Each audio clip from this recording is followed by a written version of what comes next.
uhawe ikaze mu kiganiro inyigisho za Bibiliya. Muri iki kiganiro tugenda turaba ibice by'ivyanditswe muri Bibiliya yera ijambo ry'Imana, tukarimbura insiguro yavyo. Ni ikiganiro gitanga inyigisho z'ivyanditswe vyera mu kiringo c'imyaka 5. Inyuma y'icigwa turaguha inomero woturonderako igihe wogira ico ugomba guterera canke kubaza. Kaze twumvirize kandi twigishwe.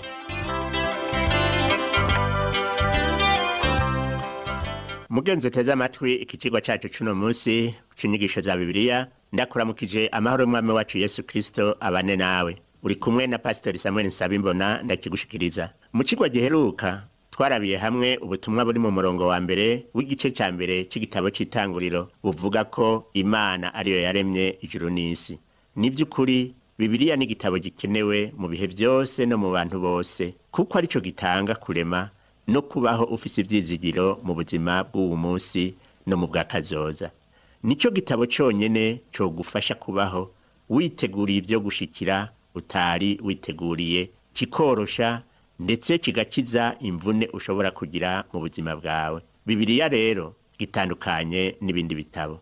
Mu vy'ukuri ijambo ry'Imana rirashobora kugendagenda mu mico yo kw'isi yose, rikavuga mu buryo ubwoko bwose bwo kw'isi buritahura, rigatuma bama imbuto nziza mu kubaho kwabo, kuva kuhambaye ukagiza kuworoshe. Abana barumva inkuru ziva muri Bibiliya bagatangara kandi bakaryoherwa. Abanyabwenge biyumviriye ku majambo yayo basanga ari amajambo y'ubugingo. Muri Bibiliya hava ijambo rizana amahoro mu gihe c'amagume, rikazana ihumure mu gihe hateye ikiza, ikavamwo ijambo ry'umuco mu bihe vy'umwijima. Harimwo ijambo rikwiye kwama risigurwa mu makoraniro, hakabamwo impanuro umuntu ashobora kumva mu kajwi kongorera ari wenyene. Iyo havuzwe ijambo ry'imburi rivuye muri Bibiliya, ababi n'abibone barajugumira, ariko iyo rishitse mu mitima imenetse canke yihanye, ryumvikana nk'ijwi ry'umuvyeyi.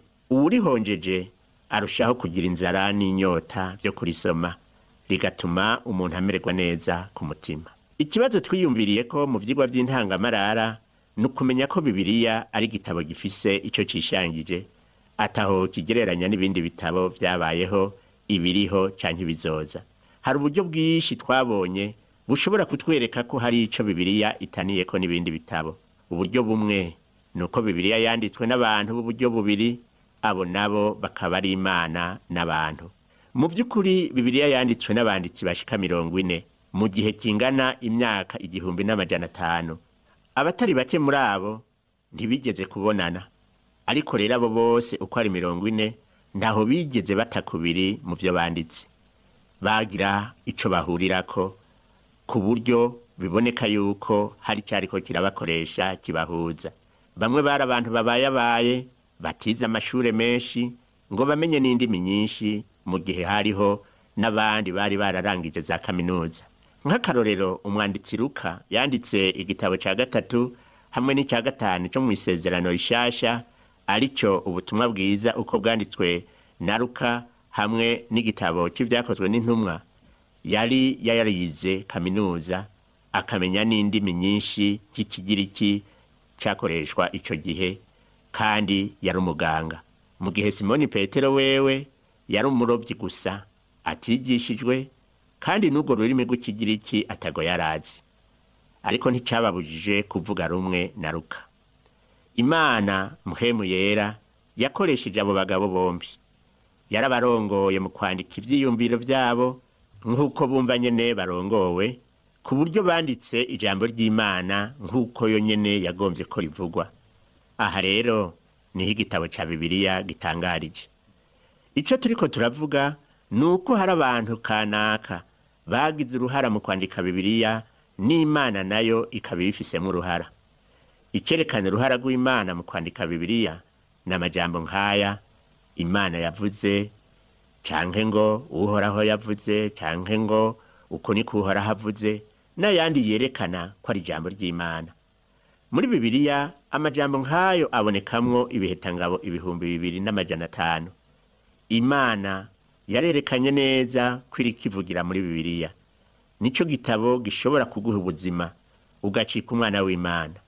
Ubwo nibwo buryo Imana yagombye gukoresha kugira ngo ivugane n'abantu.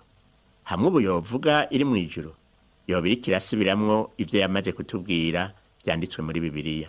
Ikindi twabonye mu ntangamarara nuko mu buryo bumwe dushobora kugereranya Bibiliya na Yesu Kristo yavuye mu ijuru akaza aha kw'isi, akahagendagenda, akicara kw'iriba arushe. Naho rero yari Imana, yari umuntu.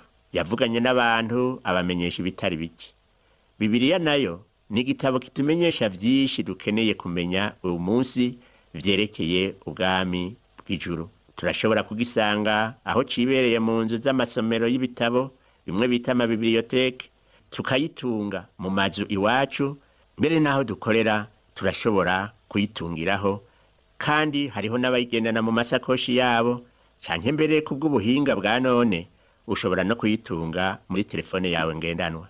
Tugarutse rero kuri vya vyiyumviro vy'abitwa abanyabwenge bagomba gusigura ivyo kubaho kw'isi n'ibindi biriho banyuranije n'ijambo ry'Imana, twarabonye ko ivyo vyiyumviro vyose vyagiye birisambura ubwavyo. Isi hamwe n'ijuru vyabayeho biremwe n'Imana, kandi twaranabonye ko n'ibindi biboneka vyose ndetse n'ibitaboneka navyo nyene ari ivyo Imana yiremeye.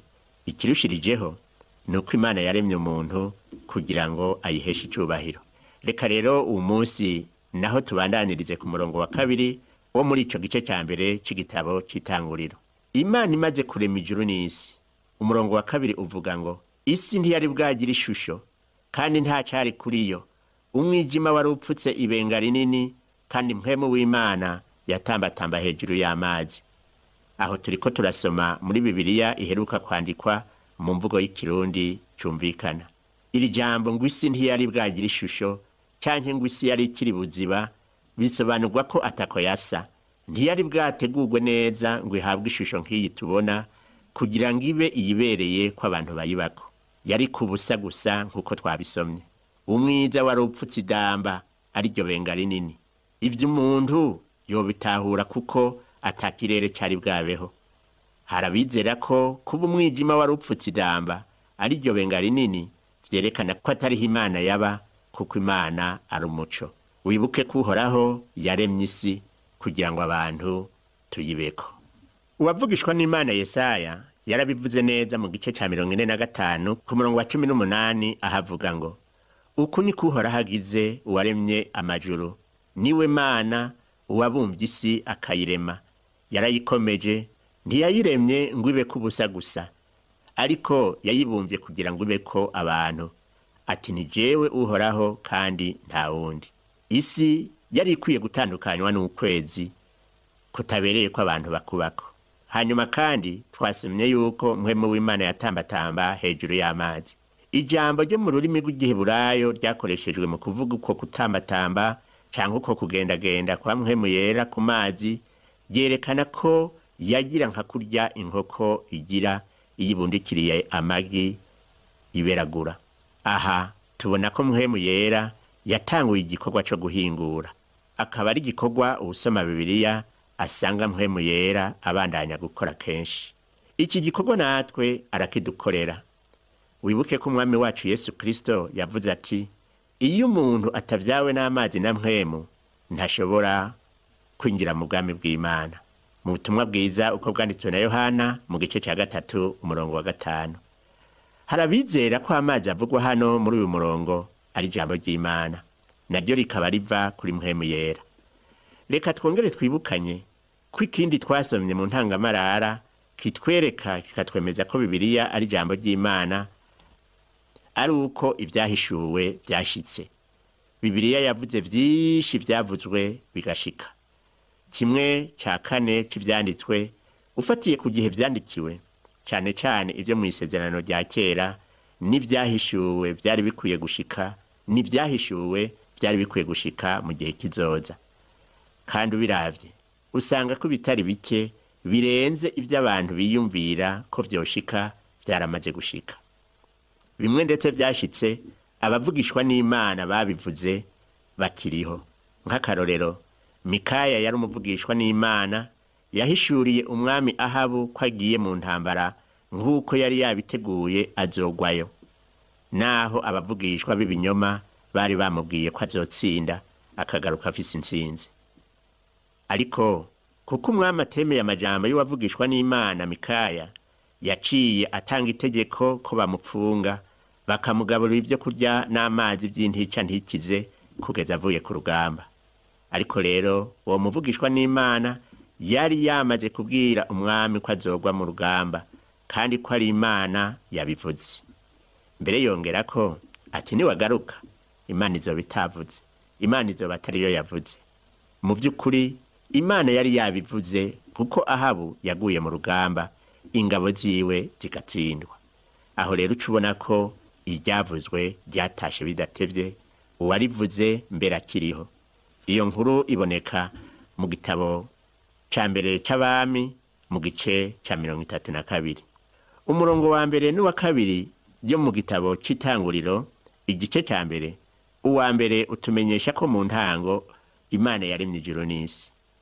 Mu gihe uwa kabiri nawo utumenyesha uko ibintu byari byifashe ico gihe isi imaze kuremwa canke ikiremwa kuko itari bwagire ishusho. Hari bamwe bizera ko Satani ari we Lusiferi yakororewe hasi hagati y'umurongo wa mbere n'uwa kabiri, naho atatu tubona gose Imana yabivuzeko. Abantu benshi barakunda kwibwira, ariko kandi kenshi bashobora kuba bihenda, kuko nakare abarundi barayamaze ngo kwibarira niko kubesha. Ikibereye kuri twebwe kugira ngo tugume mu kuri kw'Imana nuko twokwemera kwisunga Bibiliya tukagendera ikivuga, ataco dukuyeko kandi ataco twongeyeko. Reka rero turabire hamwe ivy'Imana yaremye mu misi 6 nkuko tubisoma kuva ku murongo wa 3 kugeza ku murongo wa 31 wo muri ico gice ca mbere c'igitabo c'Itanguriro. Ndizera kwibi ari byo dusanga muri iyi mirongo. Hari ibintu bitari bike noshima ko turabira hamwe. Mu gitabo cyo kuvayo mu gice ca 20 ku murongo wa 11 dusoma ngo kuko iminsi 6 ariyo jewe Uhoraho naremyemwo ijuru n'isi n'ikiyaga n'ibiri muri byo byose, nkaruhuka ku munsi ugira indwi. Mu rurimi rw'Igiheburayo isezerano rya kera ryanditswemwo uyu murongo uvuga ngo kuko iminsi 6 ariyo jewe Uhoraho nakoreyemwo ijuru n'isi n'ikiyaga n'ibiri muri byo byose. Birashoboka ko uyo murongo uvuga ko Imana yakoze ibyo bintu byose kuko yariko ibihingura mu byo yari yaramaze kurema. Ni nko gusubira kurema. Imana rero yaremye ubugingo ibushira ku isi, hanyuma irema umuntu kuko isi yari imaze kuremwa kugira ngo abe kuri yo ayiganze. Ibi bituma igitabo c'Itanguriro kiba igitabo gihambaye cyane kuko arico kitubwira uko Imana yaremye biriho, natwe tukaba turi mu by'Imana yaremye. Ku munsi wa mbere Imana yaremye umuco nkuko tubisoma mu Itanguriro igice ca mbere ku murongo wa 3 kugeza ku murongo wa 5 havuga ngo Imana iravuga iti nihabeho umuco, umuco ubaho. Imana ibona umuco ko ari mwiza, iraheza itandukanya umuco n'umwijima. Imana yita umuco umurango, umwijima iwita ijoro. Burira hanyuma buraca, uwo n'umunsi wa mbere. Birakwiye ko tuvuga ko uwo munsi wari ufise amasaha 28 nk'uko biri uwo munsi. Iki ciyumviro kiraboneka neza muri iyi mirongo twasomye. Eheraba amajambo Imana yakoresheje mu kurema umuco ngo nihabeho umuco. Urumva ko ariyo itanga itegeko, ikigomba kigaca kiba. Muri iki gice tubonamwo amategeko nk'aya 10 aho Imana yavuze ngo nihabeho umuco, nihabeho itazanure, nihabeho ivyaka, isi imere ivyatsi hamwe n'ibindi. Hano rero turahabona amabwirizwa 10 y'Imana ajanye n'igikorwa cyo kurema. Ku murongo wa 3 niho tubonera ubwa mbere Imana ivuga ngo nihabeho umuco. Ku munsi ugira kabiri Imana yaremye ikirere.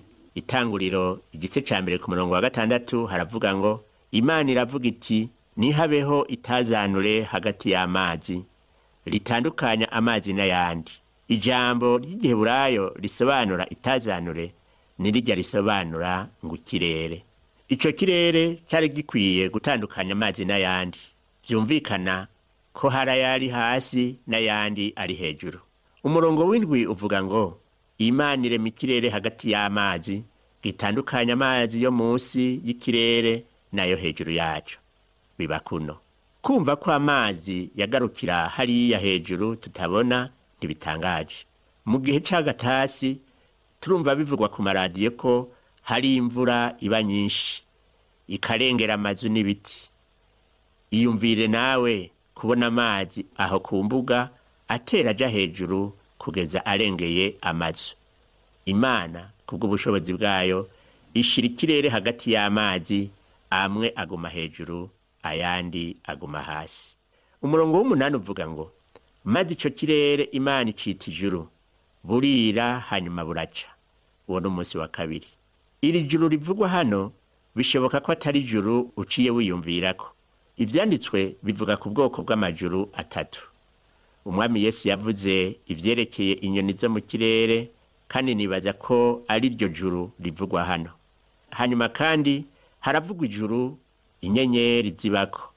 Iryo rikaba ijuru rya kabiri. Ijuru rya gatatu ni ijuru Imana ibamwo. Ijuru rya mbere rero niryo rivugwa muri uyu murongo w'umunani, ni ijuru ry'ibicu n'inyoni. Reka turabe ivy'Imana yaremye ku munsi ugira gatatu. Bikaba bivugwa ku murongo w'icenda n'uw'icumi. Iyo mirongo ivuga ngo Imana iravuga iti amazi yo munsi y'ijuru nakoranire hamwe, imusozi naho nihaboneke. Biba kuno. Maze imusozi Imana ihita isi, ikoraniro ry'amazi naryo iryita ibiyaga. Imana ibona ko ari vyiza. Uribuka ko bwa mbere Imana yatandukanije amazi, amwe aja munsi ayandi aja hejuru. Ubu naho itandukanije amakika. Aho rero nta kindi yarondera atari gutunganiriza umuntu ahantu heza habereye aho umuntu ashobora kuba. Urumva rero ko umuntu ataremwe ngabe mu mazi, nkuko twabonye bamwe bigisha ko umuntu yavuye mu kantu kavuye mu vyaboreye mu mazi, canke ngo ave mu catsi canaze mu mazi. Urumva ko ivyo bidashoboka. Ku munsi wa gatatu Imana yaremye isi ndimwa, ariko umurongo wa 11 werekana ko hari bindi yaremye. Imana iravuga iti isi nimera ivyatsi n'ibimera byose vyama imbuto, n'ibiti vyama ivyamwa vyavyo uko amoko yavyo ari, birimwo imbuto zavyo. Biba kuno. Aha tubona Imana irushaho gutegura isi ndimwa kugira ngo niyarema umuntu azoronka ivyo azofungura. Harabizera ko umwuzure utaratera abantu birira ivyamwa gusa vyamira hejuru no mwivu nk'ibiyoba, bakizera ko batanguye kurya inyama inyuma y'umwuzure. Ivyo ari byo byose hari ivyamwa bikwiye vyari gutunga abantu baremwe mu ishusho y'Imana.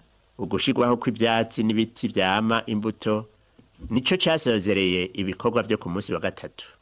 Umurongo wa 12 n'uwa 13 ivuga ngo nuko isi imera ivyatsi n'ibimera byose vyama utubuto uko amoko yavyo ari, n'ibiti vyama ivyamwa birimwo imbuto zavyo uko amoko yavyo ari. Nuko Imana ibona ko ari vyiza. Burira burongera buraca. Uwo n'umunsi ugira gatatu. Igikorwa Imana yakoze ku munsi ugira kane cabaye ugushiraho izuba n'ukwezi n'inyenyeri. Umurongo wa 14 uvuga ngo Imana iravuga iti mwitazanure ry'ijuru nihabeho ivyaka byo gutandukanya umurango n'ijoro, bibe ibimenyetso vyerekana ibihe n'imisi n'imyaka. Umuntu agisoma uwo murongo ni nk'uko hari aho vyari bisanzwe biri, hanyuma Imana ibishira aho yashimye ko biguma kugira ngo bishitse intumbero yayo. Umurongo wa 15 n'uwa 16 iravuga ngo kandi bibe ivyaka byo mu kirere byo kwakira isi. Biba kuno. Imana irema ivyaka bibiri binini, icyaka kinini cyo kuganza umurango n'icyaka gitoya cyo kuganza ijoro, irema n'inyenyeri. Turabona ko izuba ari ryo riganza umurango, ukwezi kukaganza ijoro, kandi ibyo byombi bikora ico vyaremewe neza. Umurongo wa 17 n'uwa 18 iravuga ngo Imana ibishira mu kirere kugira ngo vyakire isi, biganze umurango n'ijoro, bitandukanye umuco n'umwiza. Imana ibona ko ari vyiza. Ivyo nivyo Imana yakoze ku munsi ugira kane. Eheraba ubushobozi bw'Imana mu gutandukanya umuco n'umwijima. Eregibi Imana n'uyu munsi iracabikora. Hari hamwe bakirondera kumenya ivyo abantu bita vyiza n'ivyo bita bibi. Imana yarabikoze ku buryo ku bakristo iki kitakiri ikibazo kibarazishinga. Imana yarahishuye ibyo dukwiye gukora n'ibindi tudakwiye gukora, mbere tudakwiye no gukorako. Ibyo byose byanditswe mu ijambo ryayo ariryo Bibiliya. Yisomere rero kugira ngo umenye icyo Imana yita kibi ukwiye kwirinda n'icyo Imana yita ciza ukwiye gukora.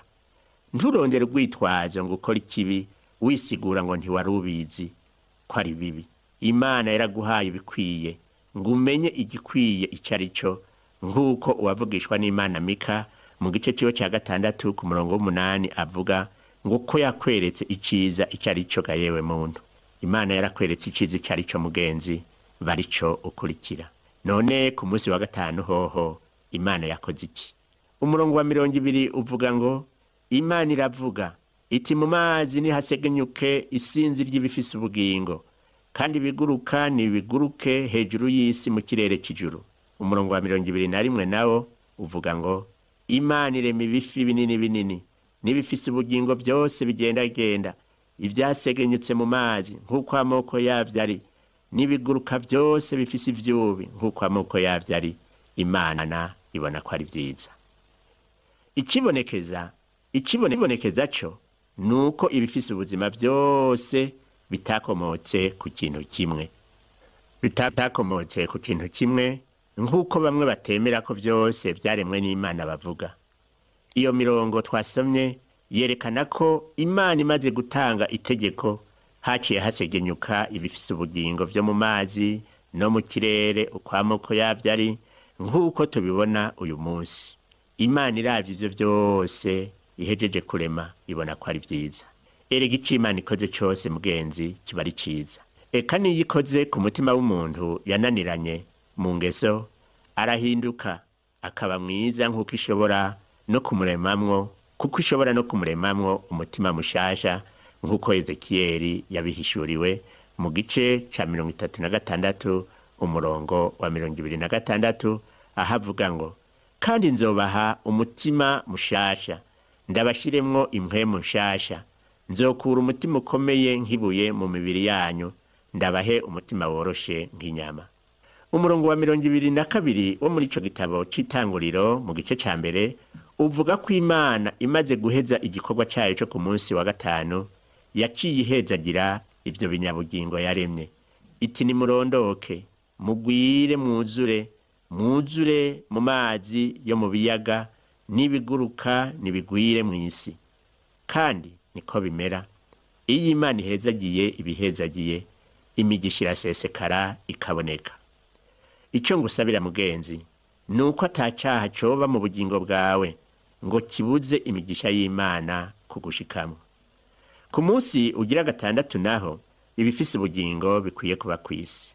Umurongo wa 24 n'uwa 25 iravuga ngo Imana iravuga iti siniza n'ibiri n'ubugingo nk'uko amoko yavyo ari, ibitungwa ivyikwega hasi n'ibikoko vyo mw'isi nk'uko amoko yavyo ari, biba kuno. Nuko Imana irema ibikoko vyo mw'isi nk'uko amoko yavyo ari, n'ibitungano nk'uko amoko yavyo ari, n'ivyikwega hasi byose nk'uko amoko yavyo ari. Imana ibona ko ari vyiza. Iryo jambo rya nyuma riratwereka ko ivyo Imana yaremye byose ari vyiza. Ariko si ivyo gusa Imana yaremye ku munsi ugira 6. Hari ikindi kirema gifise ubuzima gihambaye cyane, yo nyene yatandukanije n'ibikoko naho byaremwe ku munsi umwe. Ico caremwe naco n'umuntu. Imana yamuremye mu buryo butangaje. Uwo ni wewe nanje twakomotseko. Vyumvikana ko tuvukana naho tutavuye mu ndimwe, ariko urumva ko turi bamwe kuko twakomotse kuri umwe. Umurongo wa 26 w'igice ca mbere c'ico gitabo c'Itanguriro uratubwira uko uyo muntu wa mbere yatanguye kubaho. Uvuga ngo Imana iravuga iti tureme umuntu mu ishusho yacu ase natwe, aganze amafi yo mu kiyaga n'ibiguruka mu kirere n'ibitungano n'isi yose n'ivyikwega byose bigenda bikwegenda hasi. Ikibazo ca mbere umuntu wese yokwibaza ni iki? Ngo mbega umuntu yaremwe ate? uwo murongo n'ukurikira eka mbere n'igice gikurikira birishura iki kibazo. Umurongo wa 27 uvuga ngo maze Imana irema umuntu mu ishusho yayo, mu ishusho y'Imana niho yamuremye, Imana irema umugabo n'umugore. Imana imaze kurema umuntu wa mbere imuha kuganza isi n'ibirimwo byose. Ntihagire rero wibaza ko Imana yagize Adamu umuntu wo gukora mu murima wa Edeni gusa. Oya, yamuhaye ububasha budasanzwe wo kuganza isi n'ibirimwo byose. Hanyuma tuzobona ukuntu Imana yerekanye neza ibyo yarajejwe kurongora muri iyi si. Reka tube turagarukiriza ngaha kurabira hamwe iby'iki gikorwa gitangaje cyo kurema umuntu. Mugenzi wari kurakurikirana kino kiganiro, ntiwumva ko wewe nanje dufise icyo dukwiye kwirata? Twaremwe mu ishusho y'Imana. Haleluya! Wibuke ko yaturemye mu ishusho yayo kugira ngo tubeho nk'abantu bashoboye gutandukanya iciza n'ikibi, kugira ngo tuyiheshe icubahiro mu kubaho kwacu. Ikibi tugitera umugongo, ariko iciza aba arico dukurikira. Reka rero dusenge Imana tuyinginge kugira ngo idushoboze gushitsa ico yaturemeye kandi twamamaze ukugira neza kwayo.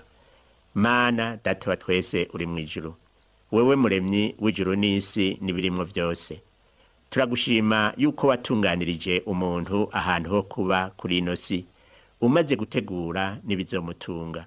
Turagushima Mana yacu uri mu ijuru yuko n'uyu munsi ukiri kurakora igikorwa ciza, yuko uwo muntu mugiriranira ubumwe, mugiriranira ubucuti. Ndakwinginze rero Mana kugira ngo udushoboze, kugira ngo twitondere ijambo ryawe, tumenye ico waturemeye aba arico dukora, dutere umugongo ibibi byose, dukora ibyiza bihuye n'ijambo ryawe, kugira ngo izina ryawe rishimwe. Ndabisabye mu izina rya Yesu Kristo umwami wacu, amen. Ikigwa cyacu cyo kuri uno munsi tugigarukirije ngaha, naho ubutaha.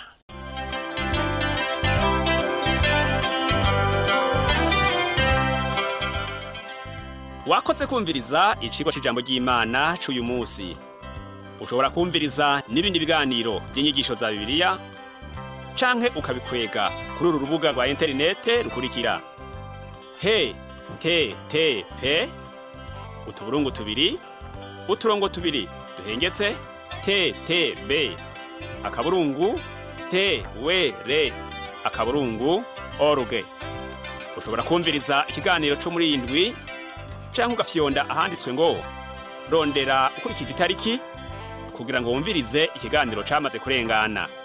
Ushobora no gufyonda ahanditswe ngo rondera ukurikije ibyanditswe kugira ngo wumve ibiri muri ico gice cy'ibyanditswe byera ugomba. Ufite ico wunganira canke ubaza, twandikire.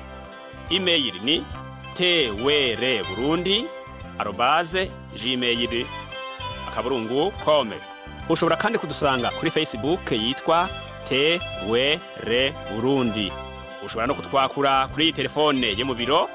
Inomero ni 22 24 26 57 mu masaha y'akazi.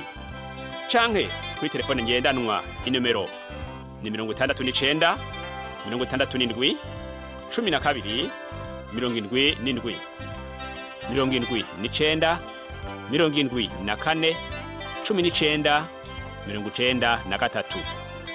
Dusanga kandi kuri WhatsApp nimero ni 79 38 71 99. Yesu aguhezagire.